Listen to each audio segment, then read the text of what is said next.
Good morning, ladies and gentlemen. Welcome to the BoricuaBC2 show. I'm your host, Bill Cancel. Sorry for my absence yesterday, but I had some medical things I needed to take care of. Nothing major, just routine stuff, but it tied up my whole morning, so I had no time to do any shows or broadcasts or anything like that. But I'm back. I'm back, ready to go. Got lots of stuff going on this weekend. Got the Today show, and then I'm doing two shows tomorrow. So there'll be a lot out here. Thank you for being patient with me.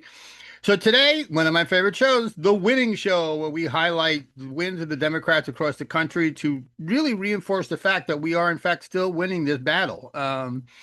These stories show that little by little, we're starting to inch up and getting in more and more into Donald Trump's face and Donald Trump's world. And it's very important that we all realize that so we don't lose faith when we keep seeing all the doom and gloom every single day, right? So let's jump right in. The first one, a couple of these are going to be duplicative, but they tell a different story. So let's go into it. Obviously, Zohran Mamdani wins the New York City Democratic mayoral primary. We know that. That's a progressive upset in New York City. Um, but here's interesting. So that's a win, right? Obviously, that he won the primary. That's a win. The next thing is that Mamdani meets House Dem leader Jeffries. Ooh. Mamdani and House Minority Leader Hakeem Jeffries met in Brooklyn to discuss affordability, safety, and unity, signaling party cohesion before the general election. This is a big win. Now, tomorrow I'm going to do a show that is specifically written to just Nancy Pelosi, Chuck Schumer, and Hakeem Jeffries. I really suggest you watch that show when it comes out. It'll be out tomorrow. I have a lot to talk to them about.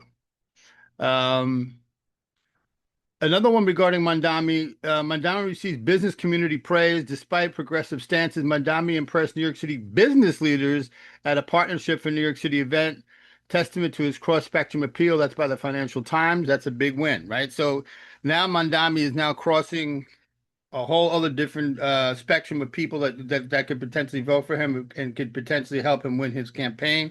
I think the Hakeem Jeffries meeting is a big plus and a big sign. And again, more on that tomorrow.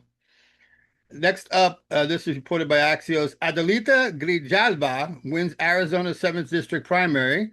Grijalva secured 62% of the vote in Democratic special primary to fill her late father's seat, becoming the frontrunner in a heavily Democratic district, right? Again, there's those famous words, special primary, like special election, special primary. So this is, again, we're taking space there. Grijalva also garners high-profile endorsement. This is by Wikipedia. She earned backing from Bernie Sanders, AOC, and the Congressional Progressive Caucus, solidifying progressive momentum in Arizona.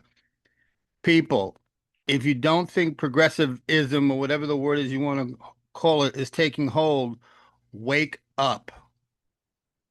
The DPPSC nominee Hubbard wins in Georgia. Peter Hubbard, a clean energy advocate, won the Democratic nomination for Georgia PSC District 3, positioning Democrats to challenge utility regulation in the fall. This is by the GeorgiaRecorder.com.